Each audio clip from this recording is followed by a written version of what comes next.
kita masuk dipilih atau dipanggil. Karena ini hal yang sangat penting. Apakah kemudian ketika Tuhan menciptakan manusia, lalu kemudian apakah manusia dipanggil atau dipilih oleh Tuhan? Ini berita hal yang sangat penting karena ini menyangkut posisi kita. Posisi kita di hadapan Allah sebagai Raja. Bahwa Tuhan menciptakan langit dan bumi. Amin. Setuju? Ya, coba kita lihat Kejadian 2 ayat 7 sampai 8 dan 15. Ketika itulah Tuhan Allah membentuk manusia itu dari debu tanah dan menghembuskan nafas hidup ke dalam hidungnya. Demikianlah manusia itu menjadi makhluk hidup. Selanjutnya Tuhan Allah membuat taman di Eden di sebelah timur. Disitulah ditempatkannya dalam bahasa Ibrani atau to put, place, set, point, make. Manusia yang dibentuknya itu. Dan ayat 15, Tuhan Allah mengambil manusia itu dan menempatkannya yanah atau settle down dan remain place, put, set, dan seterusnya. Dalam taman Eden itu untuk apa? Mengusahakan dan memelihara taman itu. Nah, pertanyaan saya, manusia diciptakan di mana?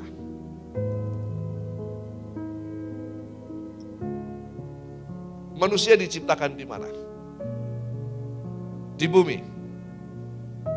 Di Taman Eden atau di luar Taman Eden?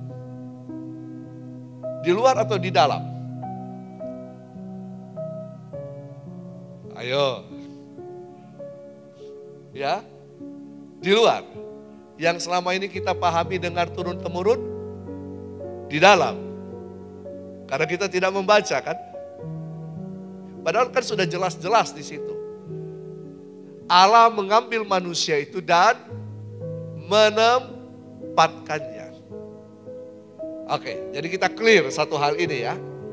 Kita clear bahwa manusia itu diciptakan di luar Taman Eden. Nah, oke. Jadi manusia ini diciptakan di luar Taman Eden, baru Taman Eden di sini. Kalau begitu, menurut saudara, manusia itu dipilih atau dipanggil? Hah? Manusia itu dipilih atau dipanggil untuk masuk di dalam Taman Eden? Dipilih atau dipanggil? Oh, serius? Siapa yang dipilih? Yang dipanggil, yang dipanggil. Hah? Dipilih atau dipanggil? Kita harus sepakat ini. Ya, kita harus sepakat ini. Dipilih atau dipanggil? Oke. Tunggu ya, tahan dulu ya. Jadi Tuhan menciptakan manusia di luar Taman Eden. Lalu kemudian Tuhan menempatkan manusia di Taman Eden. Sekali lagi.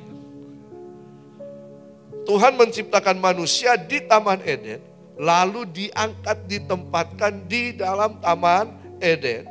Atau manusia kemudian yang masuk sendiri dalam Taman Eden.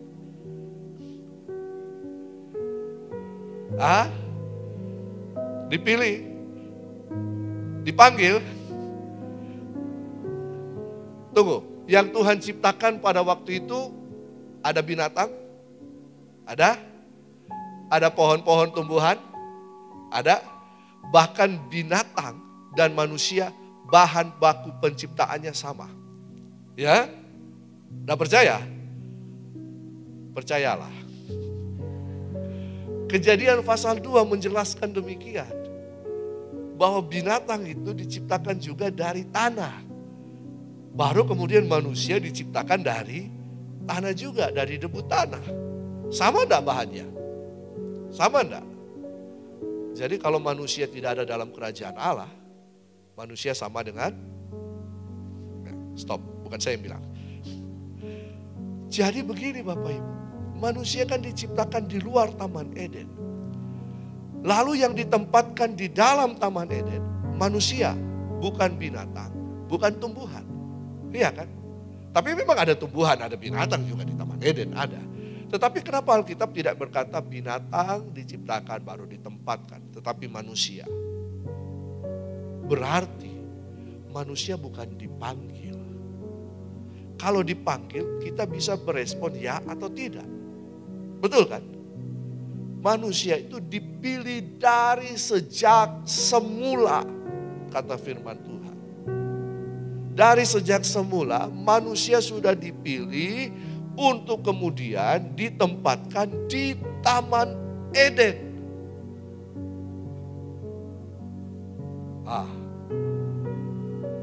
Berarti posisi manusia penting.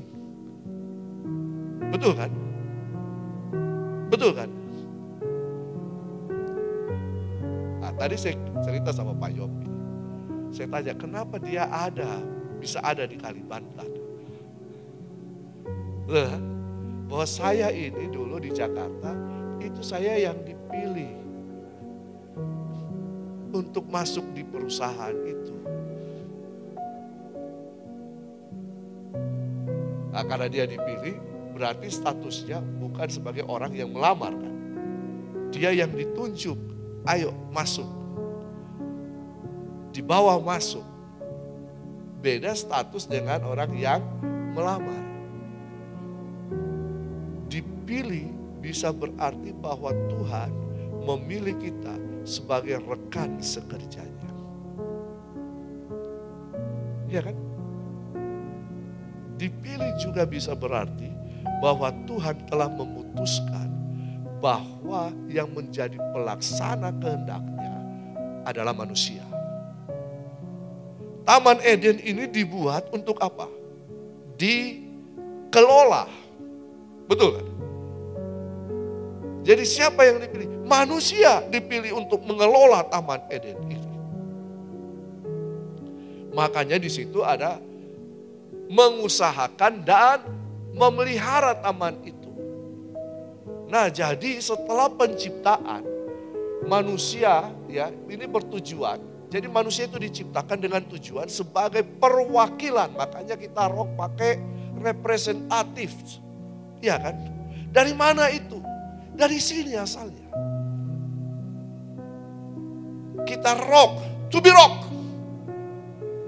Representatives of Christ Kingdom. Oh, kita dipilih untuk mewakili Allah di muka bumi mengelola Taman Eden. Wow. Taman Eden itu tempat pelatihan sebelum mengelola bumi. Itu wilayah khusus tempat pelatihan. Taman Eden itu tidak bicara taman yang kecil. Taman Eden itu taman yang besar. Dan Adam dan Hawa harus mengexercise power di situ. Exercise kingdom di situ. Makanya sejak awal kata perwakilan itu sebenarnya merujuk kepada raja-raja.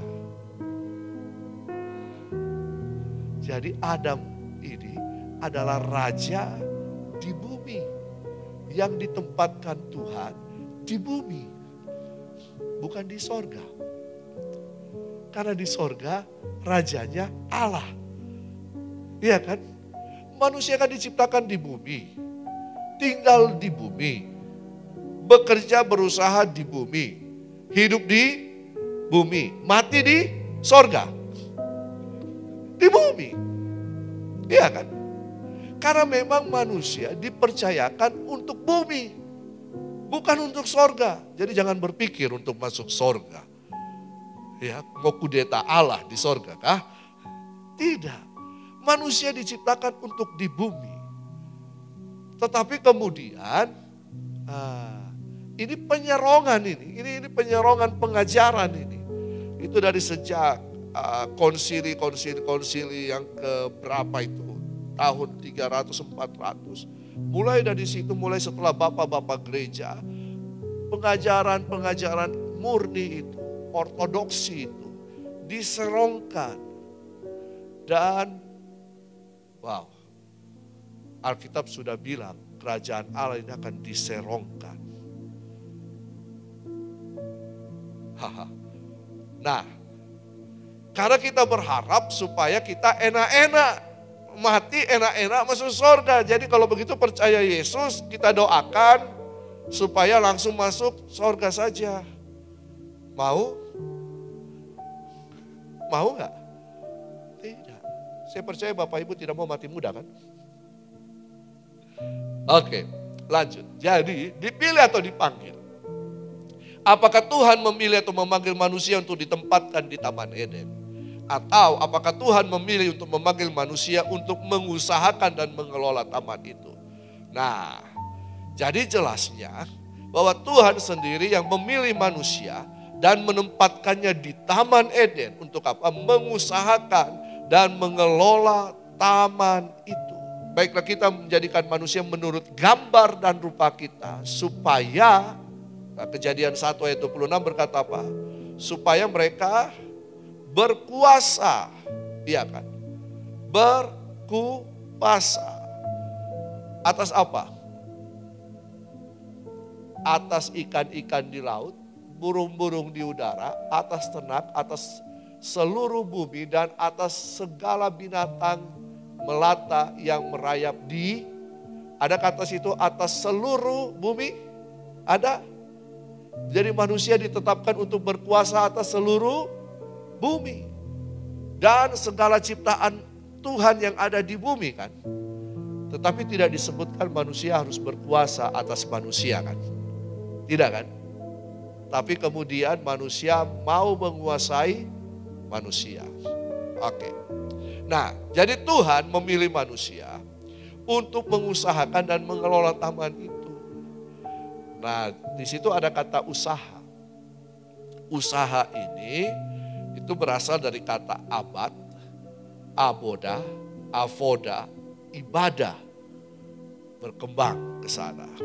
Jadi kata usaha ini ada hubungannya dengan pekerjaan keimamatan, Levitical service, dari kata abad. Nah, kata avoda ini mengandung dua hal di sini. Mengusahakan ini mengandung dua hal. Yang pertama adalah bekerja, yang kedua beribadah. Jadi ketika Adam ditempatkan di Taman Eden, dia mengusahakan itu dengan tujuan untuk apa? Penyembahan kepada Sang Raja. Beribadah di situ. Nah, sekarang kita punya konsep ibadah adalah apa? Tiap hari Minggu itu ibadah, padahal bukan. Hari Minggu kita bertemu 2 jam itu hanya untuk berbakti. Ibadah itu setiap hari. Ibadah itu adalah bekerja. Bekerja itu adalah beribadah. Makanya tidak ada lagi konsep yang membedakan antara kaum klergi dan kaum awam. Kaum imam dan kaum awam ini, mohon maaf, bodoh. Artinya, tidak ada. Kita ada dalam gerakan bahwa semua adalah orang-orang kudus. Semua adalah wakil-wakil Allah di muka bumi ini. Nah, lalu kemudian, kenapa Tuhan menciptakan? Ada tujuan penciptaan manusia di sini. Bahwa Tuhan menciptakan. Nah coba, ini dalam apa? Dalam tujuan keserupaan, dan dalam keserupaan itu manusia memerintah bersama Dia. Tujuan ini akan menjadi sangat penting. Baiklah kita menjadikan manusia menurut gambar dan rupa kita, supaya mereka berkuasa. Ini tujuan Allah menciptakan manusia. Bahwa manusia diciptakan untuk menjadi serupa dengan Allah. Dan kemudian dalam keserupaan itu manusia berkuasa. Mari kita katakan sama-sama. Tujuan Allah menciptakan manusia adalah keserupaan dengan Dia. Dan dalam keserupaan itu manusia berkuasa. Ini dia. Kalau manusia hanya merujuk kepada keserupaan saja tanpa berkuasa, berarti orang percaya telah melalaikan tugas dan tanggung jawabnya. Dia hanya melakukan hal-hal yang rohani, ibadah saja, doa puasa saja. Tuhan, saya butuh uang, berdoa saja, puasa. Nah, ini lalu ada konsep lagi, apakah Tuhan punya duit? Lalu kemudian dia jatuhkan duit dari langit. Satu karung di depan kita. Tidak. Jadi kalau orang hanya memandang kepada keserupaan, maka dia akan melupakan mengelola bumi. Tetapi kemudian yang kedua, kalau hanya memandang kepada keberkuasaan, maka tanpa keserupaan, apa yang terjadi? Manusia akan menguasai manusia, bukan ciptaan Tuhan, bukan mengelola, tetapi akan menguasai manusia. Padahal Tuhan Yesus berkata, ingat saya tidak mau demikian, karena pemerintah itu menggunakan tangan besi. Tetapi yang kamu harus lakukan adalah melayani, betul kan? Layani. Jadi konsep berkuasa di sini adalah mengelola dan melayani. Jadi konsep berkuasa atau memerintah adalah mengelola dan melayani. Tapi satu sisi jangan lupa proses keserupaan itu. Proses keserupaan ini merupakan mandat budaya. Suatu kebudayaan akan menghasilkan orang-orang yang sama di situ. Iya kan? Nah, proses ini akan mengubahkan kita. Sehingga kita kan selalu nyanyi, ku mau sepertimu Yesus. Iya kan? Ini prosesnya. Tapi jangan lupa, jangan hanya proses ini saja yang dijalani, tapi kemudian kita melupakan proses pengelolaan dan melayani di sini. Karena kalau kita hanya ini lakukan, berarti kita lari dari tanggung jawab. Dan orang Kristen banyak lari dari tanggung jawab. Orang Kristen gereja hanya jago nyanyi. Tapi kemudian tidak menciptakan jemaat yang akan menguasai bumi ini. Adakah di gereja diajarkan ekonomi? Ekonominya berdoa. Minta sama Tuhan. Adakah di gereja diajar manajemen? Ya Pak ya. Apakah di gereja diajar politik? Ada enggak? Politik itu kotor. Makanya iblis senang. Iblis bilang, ayo banyak berdoa. Ingat sorga, puasa tiap hari. Malas-malas saja. Biar cepat-cepat Jo masuk sorga. Nanti saya yang kelola bumi. Mau? Padahal bumi diberikan untuk siapa? Manusia.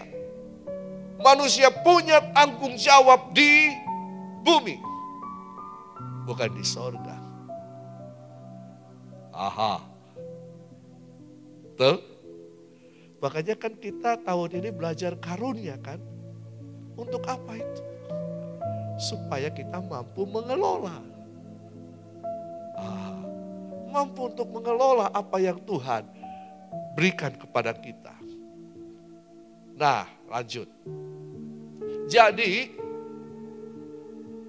hal ini membuktikan bahwa manusia harus menjalankan tanggung jawab pemerintahan kerajaan Allah. Wah, ini kita sudah mulai nih. Panas kan? Mulai panas. Nah,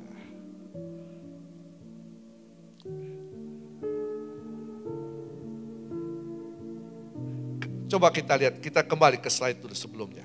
Ke Roma 8 ayat 28. Roma 8 ayat 28 sampai Roma 8 ayat 30.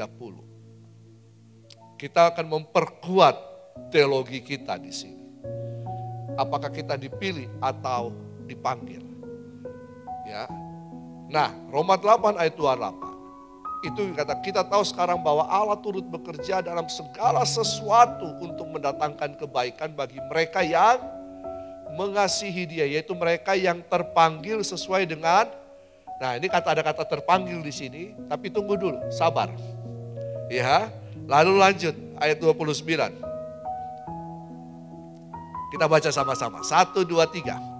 Sebab semua orang yang dipilihnya dari mana?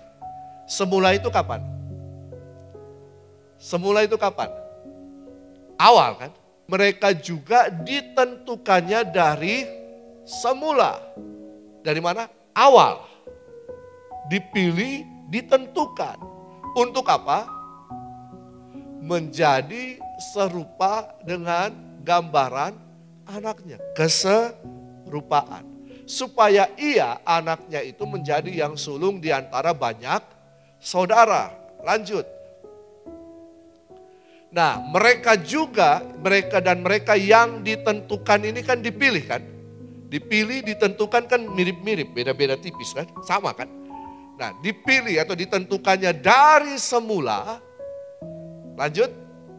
Mereka juga dipanggilnya. Nah, kapan proses pemanggilan itu terjadi?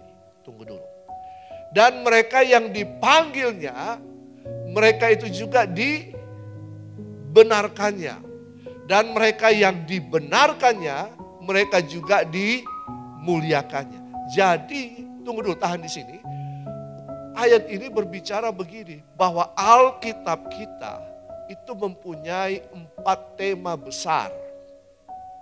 Yang pertama, penciptaan. Yang kedua, memang manusia jatuh di dalam dosa. Faktanya iya. Betul lah? Nah, kapan itu panggilan terjadi? Panggilan itu terjadi ketika manusia jatuh dalam dosa. Baru dipanggil. Nanti sebentar saya akan jelaskan. Jadi ini sedikit cuplikan.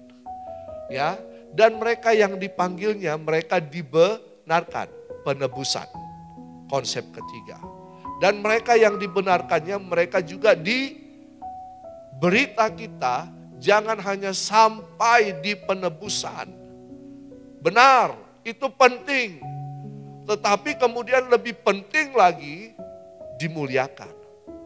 Apa yang dimuliakan? Bagaimana kita dimuliakan? Ketika kita menjadi orang yang bertanggung jawab. Sabaslah hai hambaku yang setia. Kemuliaan harus terjadi. Dan kemuliaan itu kapan? Kemuliaan itu bukan nanti, tapi sekarang. Nah, sekarang sudah terjadi kemuliaan itu. Betul kan? Oh iya, kita harus menjadi orang-orang yang dimuliakan. Nah, konsep kemuliaan ini nanti sebentar kita akan jelaskan. Lalu kemudian yang slide yang berikutnya. Jadi ayat 28 itu bahwa semua kejadian di muka bumi ini itu dimaksudkan untuk melayani tujuan Allah. Nah, ada kata panggilan di situ karena manusia telah jatuh di dalam dosa. Jadi manusia dipanggil. Lalu kemudian dijelaskan bahwa sejak dari awal manusia itu telah dipilih dan ditentukan.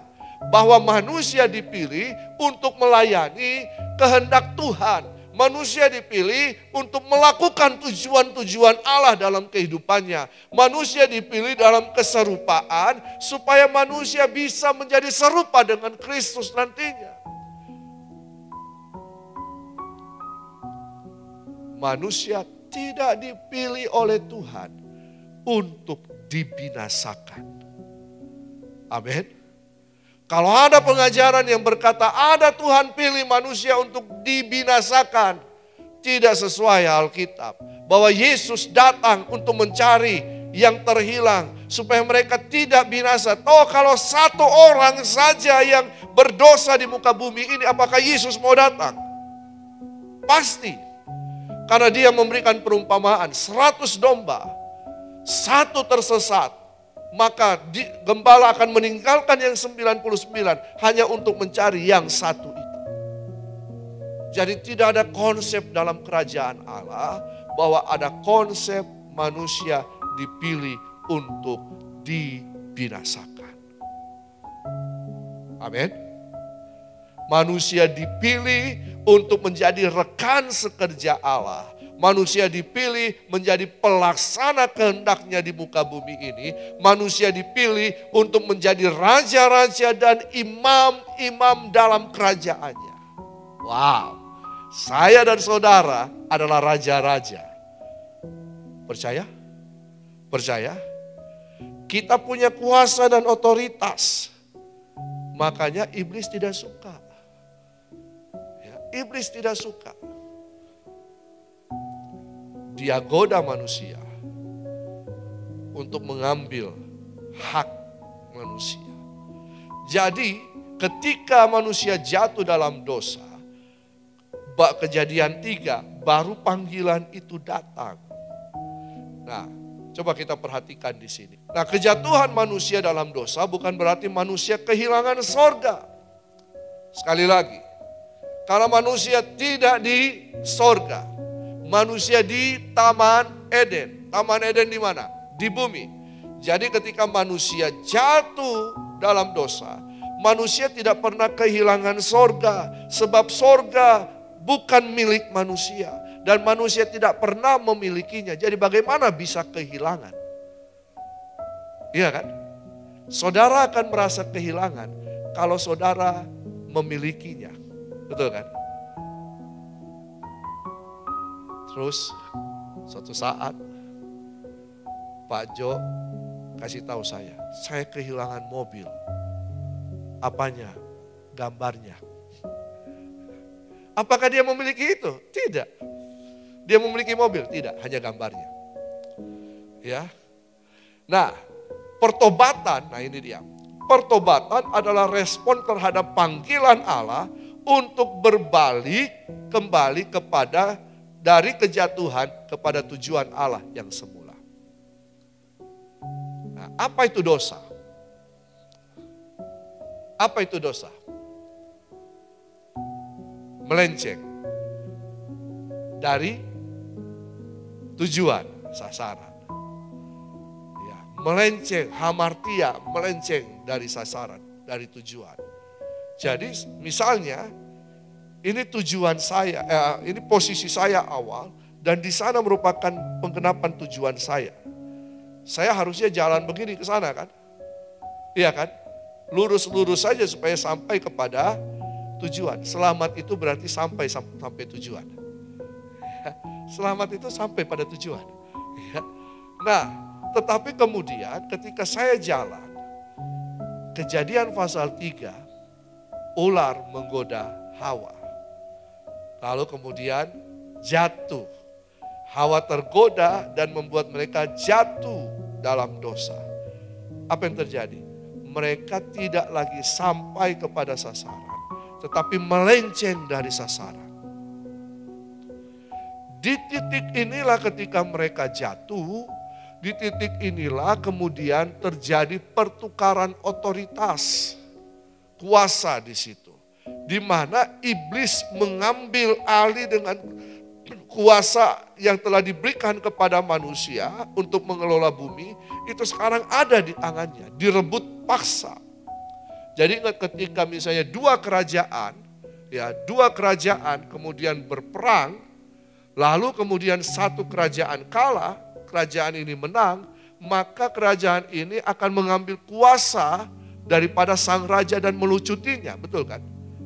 Nah, lalu kemudian manusia dilucuti, makanya telanjang. Iya kan? Dilucuti itu telanjang. Diambil semua oleh iblis. Dan mereka, nah, dosa mengakibatkan manusia bukan lagi milik Allah, tapi menjadi budak iblis. Tersesat, melenceng. Manusia, nah bedakan begini. Tunggu. Apakah mencuri, membunuh, berselingkuh, berzina adalah dosa? Atau perbuatan dosa? Ya. Dosa atau perbuatan dosa? Perbuatan dosa. Kenapa melakukan perbuatan dosa? Karena dosa. Kenapa sampai itu terjadi?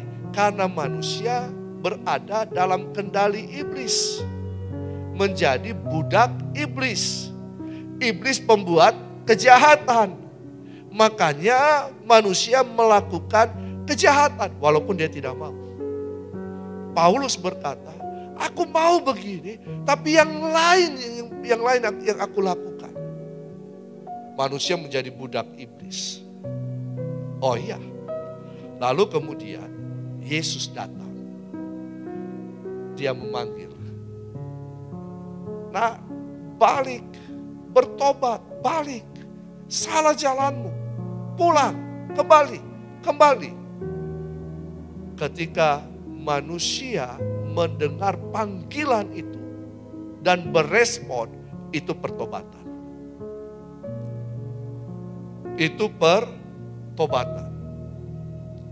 Jadi ketika manusia bertobat dan selamat, bukan masuk surga. Selamat itu mempunyai tujuan apa? Bertobat dan berbalik kembali kepada tujuan Allah yang semula.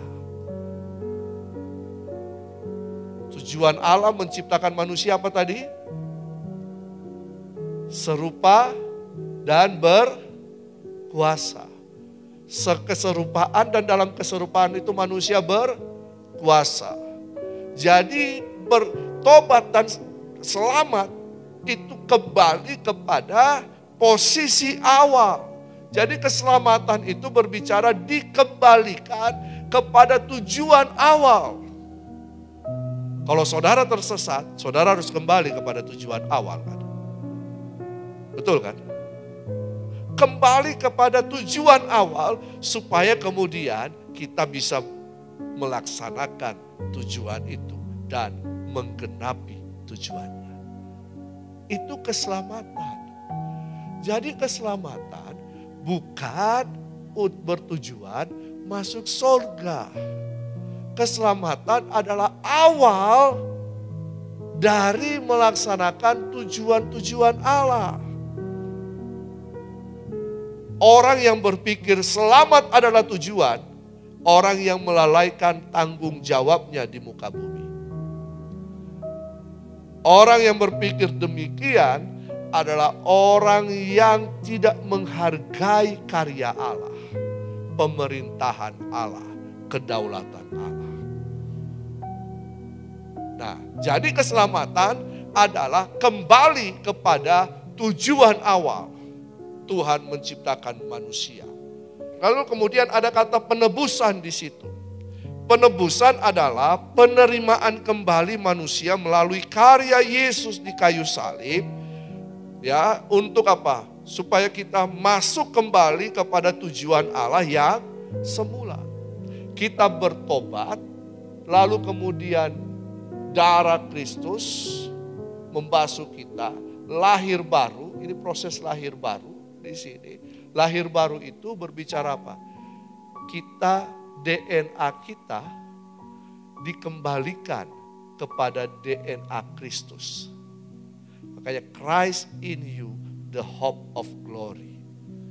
Jadi Yohanes pasal 3 berkata, Yesus berkata kepada Nikodemus, kalau kamu tidak dilahirkan kembali dari air dan roh, kamu tidak akan melihat kerajaan surga.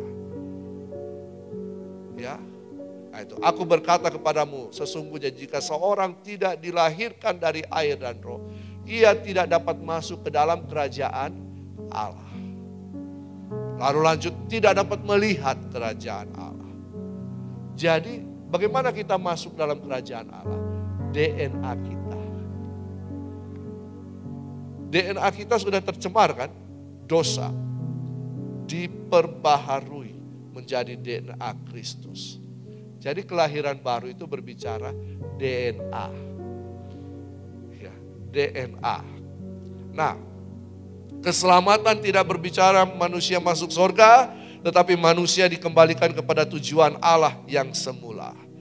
Slide terakhir. Jadi pilihan Allah, kesimpulannya, pilihan Allah kepada manusia tidak pernah berubah. Dahulu kala sampai saat ini, Tuhan tetap memilih manusia. Tapi bagaimana kalau manusia jatuh dalam dosa? Pilihan itu tetap ada kepada manusia. Tetapi kemudian ketika manusia yang berdosa mendengar kebenaran Injil yang diberitakan dan dia bertobat, maka dia kembali masuk dalam rencana Allah. Nah, panggilan merupakan kasih karunia Tuhan untuk apa? Memanggil manusia yang telah jatuh dalam dosa, sebab neraka dibuat bukan untuk manusia. Neraka dibuat untuk siapa? Iblis kan? Betul kan? Tapi kalau ada manusia yang mau tetap menjadi seperti iblis, masuk neraka, bukan salahnya Tuhan kan? Manusia yang memilih untuk itu. Jadi bukan Tuhan yang memilih manusia dibinasakan. Manusia yang memilih untuk membinasakan dirinya. Amin? Setuju? Betul kan? Kenapa? Karena Tuhan tidak mau manusia binasa. Tapi kalau ada manusia yang kesetanan kayak iblis, maka dia akan bersama-sama dengan Tuhannya. Iya kan?